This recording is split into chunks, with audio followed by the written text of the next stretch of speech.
Hello, I'm Kathleen Kapkara.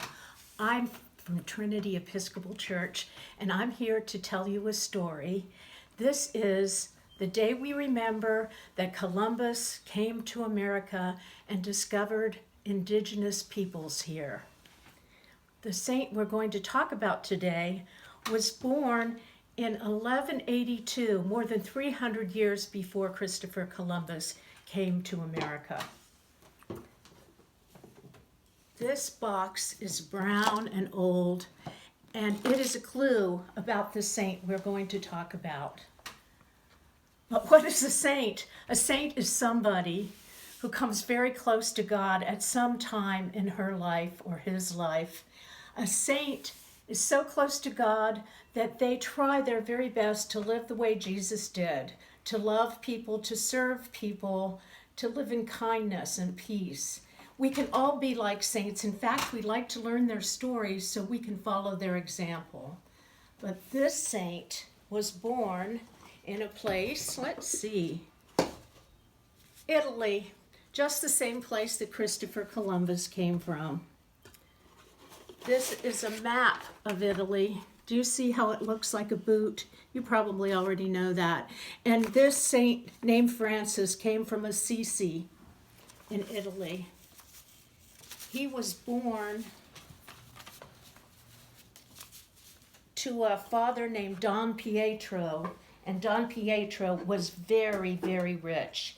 Don Pietro collected fine cloth. He was a merchant, a seller of fine cloth, and he made much money selling the cloth. And so Francis, who we remember looking like this, I bet you've seen statues of Francis with the animals he loved and in plain brown clothes and with part of his hair shaved off. But when Francis was young, look at this picture. Can you see him in the fine clothes and the hat? He wore fancy clothes because his father had a lot of money and his father, Don Pietro, gave it to Francis. Francis was known for living like a wild person. He had parties and he hung out with his friends and he sang, and sometimes he was known as a troubadour. Well, his father, Don Pietro, felt that Francis needed to settle down and become a soldier. And so, let's see, I think I have, oh my gosh, it is the tiniest little soldier. But Francis's city of Assisi was at war with a neighboring city. The city was Perugia, and he went to war. He got in his suit of armor and went to war and got caught as a prisoner and stayed in jail in that strange city for over a year. He didn't have enough to eat. He didn't have enough to drink. He got very sick. And so they finally let him go, and Francis went back to his hometown of Assisi, but he was changed. While he was in bed and sick and trying to recover, he wondered if he wanted to be remembered as a young man who only went to parties and spent a lot of money and had a good time. He decided he wanted to be remembered for something else. And so Francis started wandering around the area, the hills, the nature valleys of Assisi, and he felt very close to God there. And one time when he was wandering, he came so close to Jesus that Francis heard what Jesus was saying, and Francis said, "Jesus, what are you telling me to do?" And Jesus said, "Francis, I need you to rebuild my church. It is in ruins." Well, Francis knew about a church in his wanderings called San Domineo, and it was falling apart indeed. And Francis took rocks and rolled them all the way up a hill and started to rebuild the church. I'm not sure that that's what Jesus meant, to rebuild a building. I think maybe Jesus meant that the whole church was in ruins, because in those days, the Catholic Church that everyone belonged to in Italy, they had lots of money and they spent it on riches and wealth. They didn't live the way Jesus did. But Francis rebuilt this chapel in San Damiano anyway, and he became famous for it. But people thought he was crazy. His parents wanted him to become a soldier again and fight in another war, but Francis did not want to do it. So one day, Francis took a lot of money from his father's bank. His father made so much money, and Francis took it to the bishop so the bishop would give it to the poor. The bishop said, "Francis, I don't want your money because you didn't come by it honestly.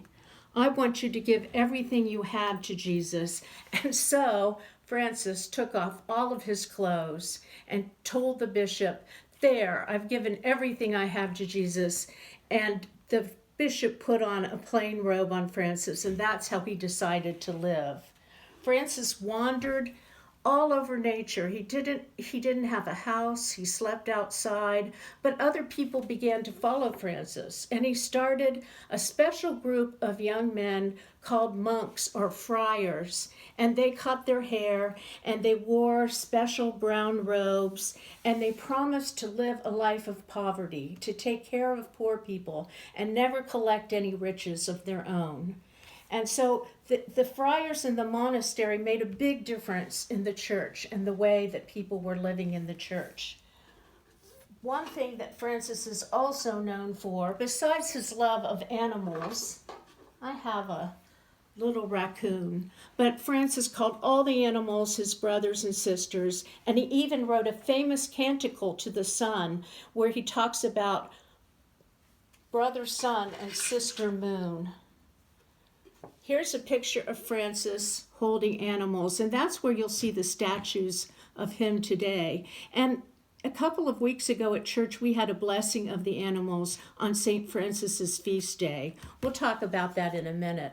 But one thing that Francis did that was very different was he taught people to remember Jesus's birth by setting up a nativity.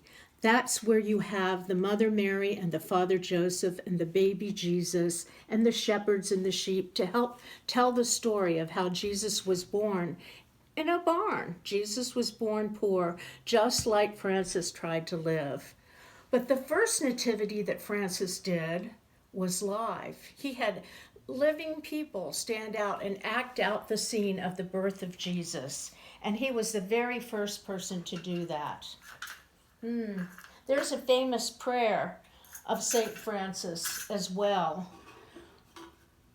People always remember him with this prayer: "Lord, make me an instrument of your peace. Where there is hatred, let me sow love." And later, when you're working with this story, you can read the whole prayer yourself.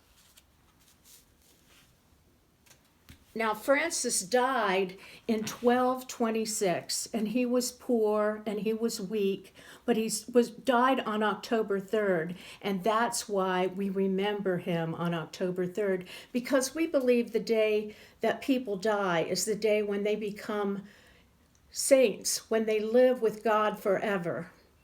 And so Francis is living with God forever, and we remember him and all of the things he did to show us the best ways to live.